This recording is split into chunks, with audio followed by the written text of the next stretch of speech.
Hey guys, and happy Friday or weekend if this is your time on Sunday to be watching the video. Tonight or today we are talking about inverses of functions. So go ahead and label your notes inverses of functions. This is our last concept or topic that we'll be talking about for this unit. So after today, you're not going to learn anything new for this test that we're having on Friday. This is the last thing you need to know. Okay? Inverses are pretty, it sounds like it's a lot harder again than it really is. Kind of like I think y'all realized when we were doing compositions of functions yesterday. It's not that bad. So I'm going to again just give you the basics and work a couple example problems and then come to class with notes and questions that you have, and we will hopefully have a very productive class time tomorrow.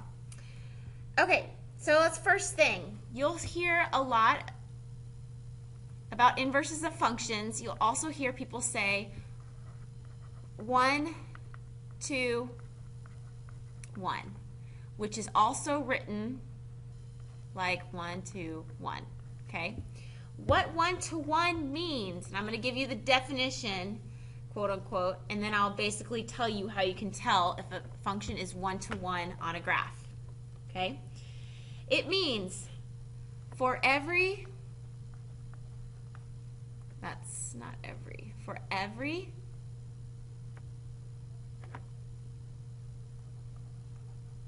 x value,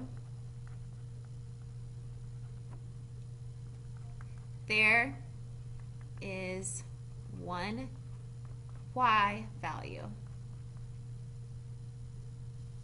Oh, I misspelled that.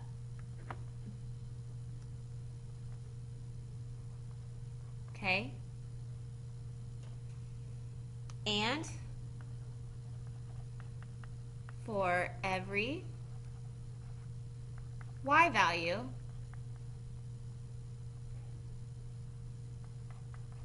there is one x value. Okay? Now I know some of y'all have already were like, what in the world does that mean? But you have seen part of this before.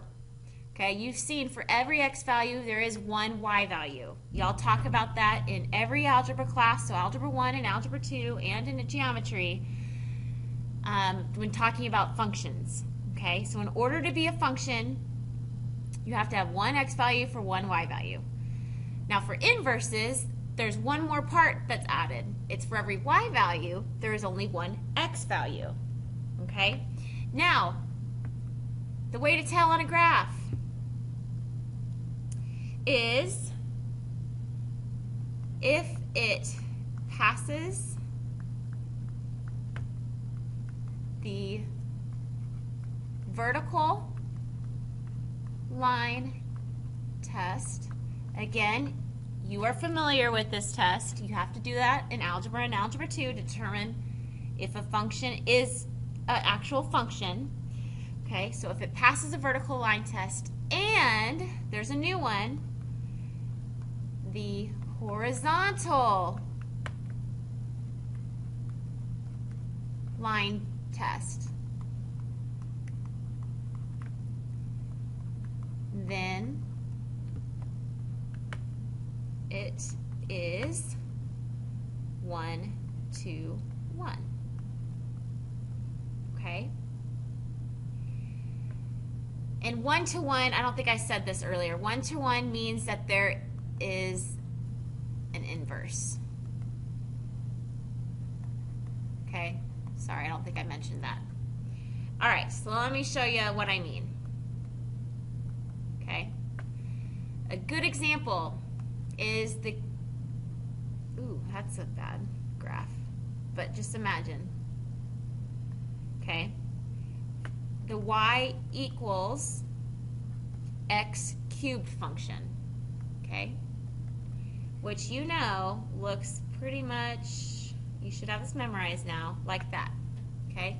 You can tell if we were to draw vertical lines that it would pass the vertical line test. So you know that obviously this is a function. I didn't have to tell you that, but you should be able to tell.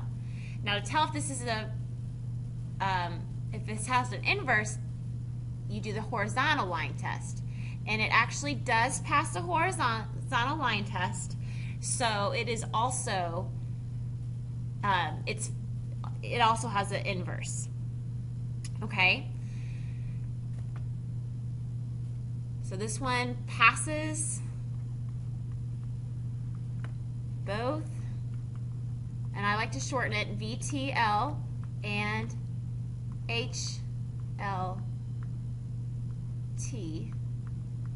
So this, or the, oh gosh, it's Friday and I'm making this video, so I'm a little tired.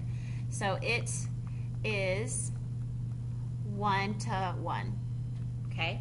I'm going to give you an example of a parent function that is not 1 to 1. Okay? I'm going to graph another one.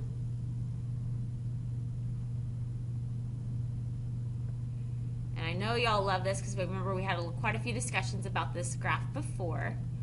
But the absolute value parent function. So y equals absolute value parent function. Okay?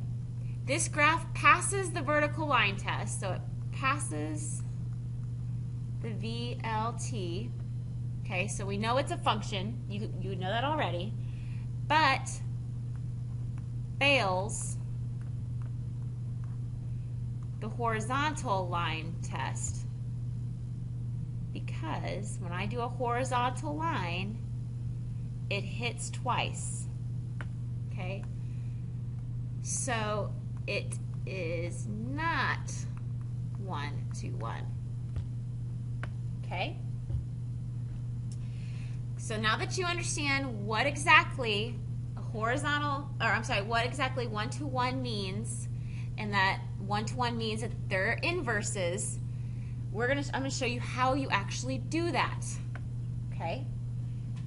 So, moving on to finding inverses of functions. Okay?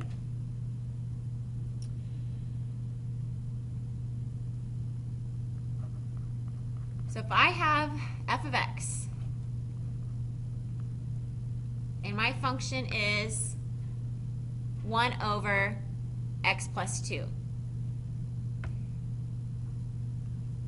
F apostrophe x, that stands for the inverse function of x. The way you solve is step 1, make, and I'm going to use different colors so you can see what I'm doing every single time, y, you're going to put y in place of f of x, 1 over x plus 2. Okay. Step 2, you're going to switch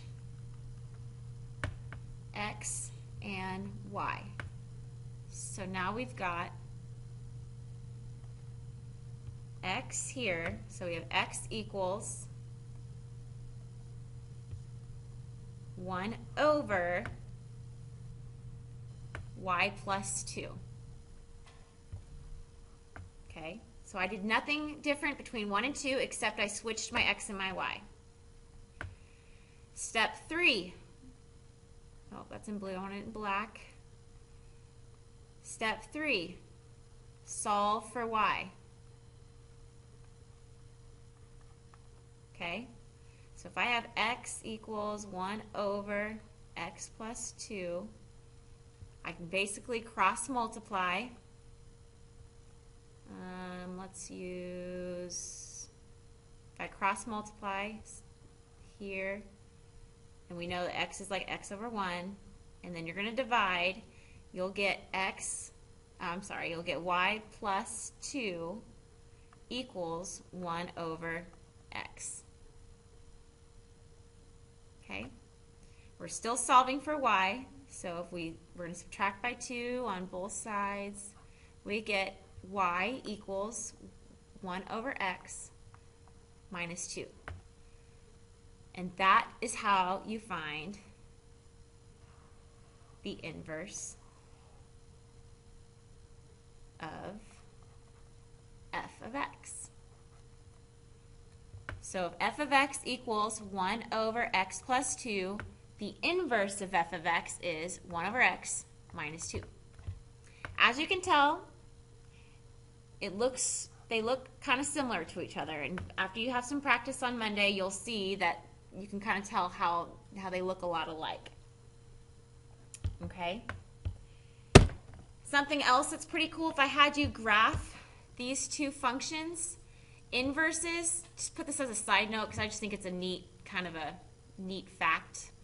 So as a side note, inverses are reflections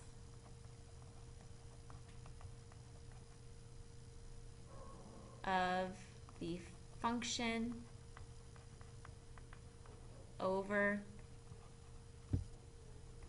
the line y equals x line. And you know that's the linear parent function, because basically we're just switching our x's and our y's. Okay, we're going to talk more about that on Monday as well, but I just think that's a cool fact, something I didn't see until you start graphing it yourself. Okay? Now, one last part of this notes, because I'm going to try to keep this shorter, because we're already going on 11 minutes, and I want to go home, is, let me rewrite this. Let me just get a new page. Is using composition, which we learned yesterday, using composition of functions to determine if they are inverses. Let me give you an example and you can see what I mean. Okay, so on your homework, you're going to see are f of x and g of x inverses of each other. Okay, so you'd get f of x would be x plus 2 all cubed, and you'd have g of x would be cube root minus 2. Okay, the way you solve this is you take f of g. Okay, and you could do g of x. You could do either one, f of g or g of x. It's the same. You only have to do it once. You don't have to do it twice. So what that means is you're going to take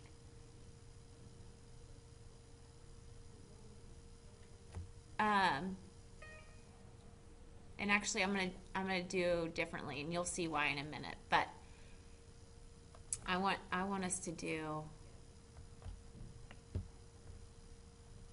this one. I want us to find g of f of x. So we're going to put, I'm doing a video, we're going to put that x plus 2 all cubed underneath the cube root, and then we're going to see what happens. Okay? Now, you saw that I just switched it. You're going to be able to see that one way of doing it is a little bit easier than doing it another way. So let me show you what we've got. The cube root of x minus 2. We know that our cubed root is x plus 2 all cubed. Okay, what cancels? The cube root and the cube. So we are left with g of f, and we're left with x, and actually I don't even need to put parentheses there, but I'm left with x plus 2 minus 2. 2's cancel, so f of g equals x. Okay,